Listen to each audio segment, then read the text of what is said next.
Welcome to Bandit's Keep. I'm Daniel. This week I want to talk a little bit about inspiration or turning that inspiration into an adventure. Oftentimes we talk about places where we can be inspired for creating our own adventures, for our sandboxes that we're doing. If we're not going to run, let's say, an adventure we can just pick up somewhere like pre-made for us. So one of the places where I often find inspiration is reading and movies and other places like that. And it's easy enough to say, well, watch some cool movies and read some cool books and get inspiration. But how do we turn those into an adventure? And last week, a couple days ago, actually, I was just doing that. And I thought, you know what, this would make an interesting topic. So here we go. I'm just going to kind of talk about my process here, how I'm doing it, and what I'm actually working on. So I was at the comic book store, Midtown Comics, and I picked up this. So they've brought back Savage Sword of Conan, and this is issue 2. So Savage Sword, if you don't know, is basically a magazine format of the Conan, and it's black and white. It's very old school. Anyways, it's great. If you don't have Savage Sword, it's definitely more adult, so be aware of that versus the other Conan comics. But it's very cool, and I like it a lot. So anyways, I picked up this Savage Sword number 2, and I started reading the story in it, the kind of the main story. And I thought to myself, this is a D&D adventure. This is a great adventure. And I sat down like, okay, let me see, how would I do this? And the first thing you have to remember is that a D&D adventure is not a story. Or I should say, the story is what you get after the adventure, right? That's what we like to say. So in other words, I wouldn't force, if you will, my players to follow the path that Conan did. So I can't just write it down. I can't just write the story down and then say, oh, they'll follow it, because that's a totally different thing. What I want to do is create an environment so I can get something interesting inspired by this story. So from this point on, I'm going to probably spoil this story a little bit. So if you plan on buying Savage Swords and you don't want to have a spoiler, then maybe get that and come back. Otherwise, I'm going to talk a little bit about the story, what goes on in it, and then how I would turn that into an adventure. So here we go. This story starts off with Conan buried alive. He digs his way out of the temporary grave, and then we get a flashback. He's with a caravan. He's making friends with the family that owns it. They are attacked by a group of vicious individuals, kind of ghouls, if you will, who can fight even though they're being cut up and this and that. And they defeat Conan and the rest of the group and bury him alive. Of course, he's the only survivor.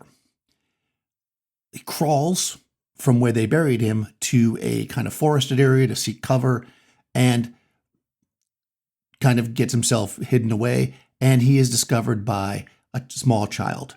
This child is from this village. The village is where the people came from that attacked his caravan. And he says that he's never seen anybody crawl from the garden. There's something to that effect. And basically, what you get from this is this village worships a strange kind of demonic god, which we see. It's actually in this village. And what the god does is it requires them to kill these people, and bury them.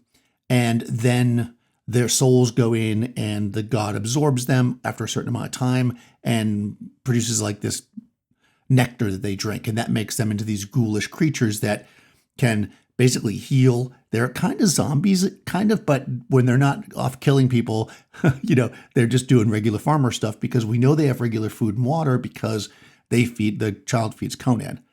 So through the course of the story, Conan's learning about this village and he's just like, okay, I got to seek revenge on them. But also this kid, you really shouldn't go back there. He finds out there's a ceremony that they do to reach adulthood where they become one of these zombies.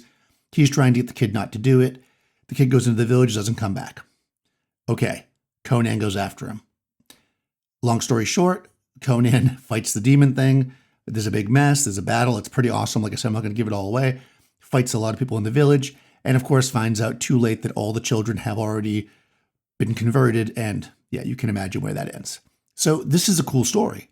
But how do we use this in adventure? So let me show you what I do.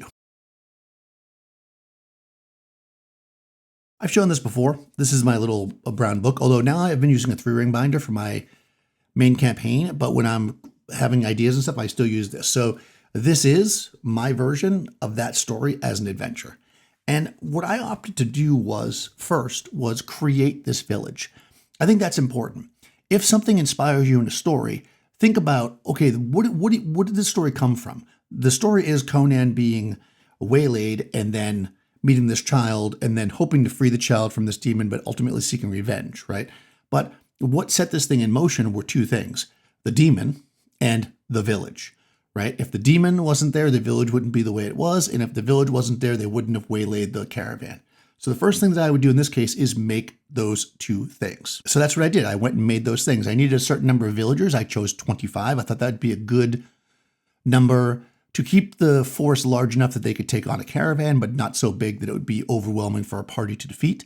I also chose to have 10 children because I thought having a large number of children would give the party some chance to save some of them. And then I wanted the demon, and then I needed a process. So what I came up with was, and this is not really from the story at all, but I wanted to make the demon very tough, but also vulnerable in some way, because that reflects a sword and sorcery story, and that's basically what this is. So what I decided was this thing was 30 hit dice. Yeah. Most player character groups are not beating a 30 hit dice monster. However, it's 30 hit dice minus 1 hit die per villager that's still standing, that's still up. And I'll talk about that in a second.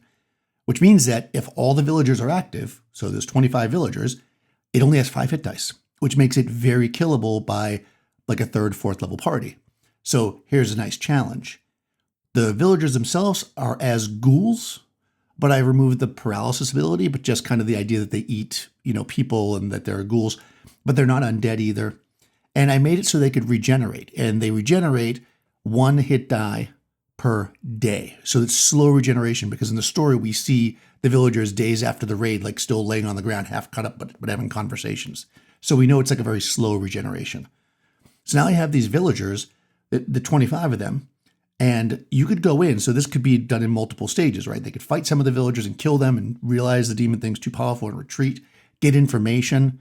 The thing is that I also made a note that the children know this. Obviously, they don't know it in gaming ways, right? They're not going to be like, it loses 1 hit die per thing, but they can say the demon is its most powerful when the village is, the weakest. That way they can defend us. But when we're strong, the demon is weak. Something to that effect, right? They wouldn't call it the demon. They'd call it a god.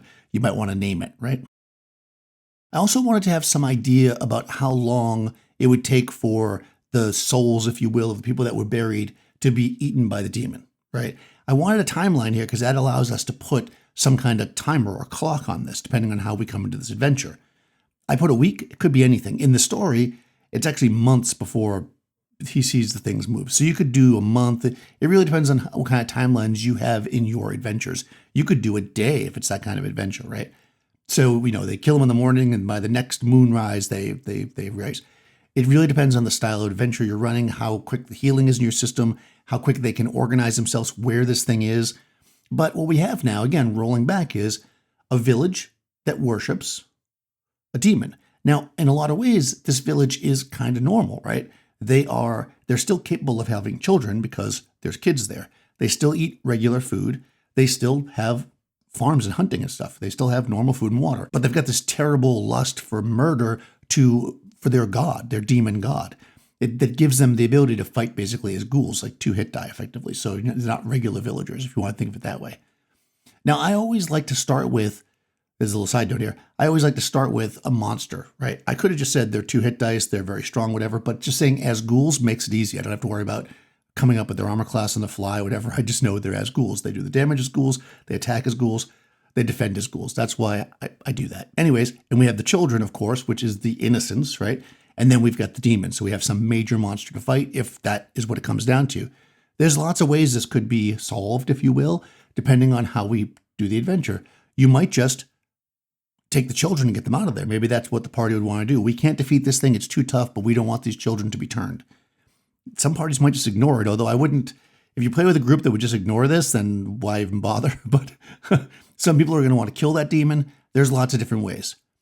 But how now do we incorporate it into our campaign?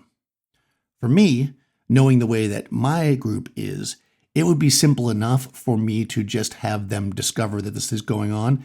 They would want to save the kids, probably because of certain things I have going on.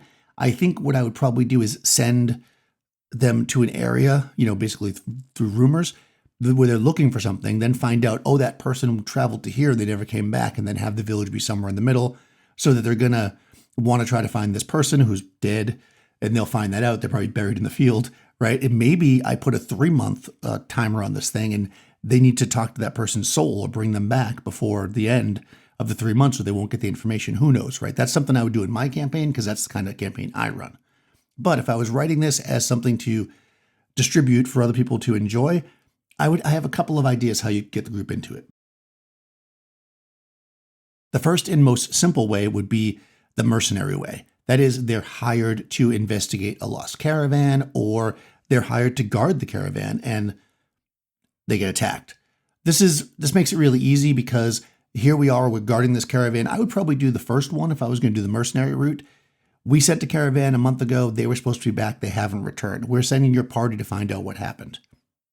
They're going to investigate. And again, if this could be a first level adventure, they could just find out what happened and leave. They don't need to defeat the demon god. Another way to do it, and this would be a good random encounter way to do it, especially for a low level party, would be having them camping somewhere, and somebody who survived, how Conan crawled his way out of the grave, they come across that person. And that person says, I was attacked. This is the situation. And then the party can investigate. And again, it could go from there. Now we have two different things. You're hired to do it, so you're sent to do it, or will the goodwill of the party have them go check something out when they find this person who's half dead? And the final way that I would do this, and again, this is another way I might do it in my game, is you could have it be a random encounter where they come across the village. And there's a couple of different ways we could do this. We could have them come across the village as in they meet a child. Maybe they meet the child that isn't so sure that this is the right thing to do, and they say, oh, you don't want to go that way because my village will ambush you. And then maybe they'll get some information from that. Or the opposite. They just get ambushed, right? And they fight it out, and maybe they retreat, or maybe they win a small skirmish and they want to see what's going on. So basically that gives you the combat encounter, if you will. You have your investigation, you've got your combat, you've got your kind of social, if you will, if you want to look at the pillars as they call them. But ultimately you can place it in whatever way works for your current campaign and the type of group that you play with. I think it's a great story. And again, the story of Conan in this situation in the comic is great to read. It's super exciting. It's super inspirational. But we can't say, okay, the adventure is you wake up buried alive after being attacked by these people, and then you're going to befriend this kid, and then you're going to stay around to do this. Like, you can't force that on players if you want to run an emergent story. What you can do is put the item there, that is the village there, the demon there, the innocent children there, and see what your group does with it. They'll make their own story. And I think that is the fun of it. Anyways, I would love to know how you guys get inspired and how you pick apart your inspiration to turn it into adventures. Let me know in the comments below. Check the description below. You will find a link to my Discord server if you'd like to sign up over there. Lots of great conversations going on. Check out for a link to my t-shirts if you're interested in that kind of stuff. Or if you want to support me on Patreon, there's a link for that as well. Anyways, I'll talk to you soon.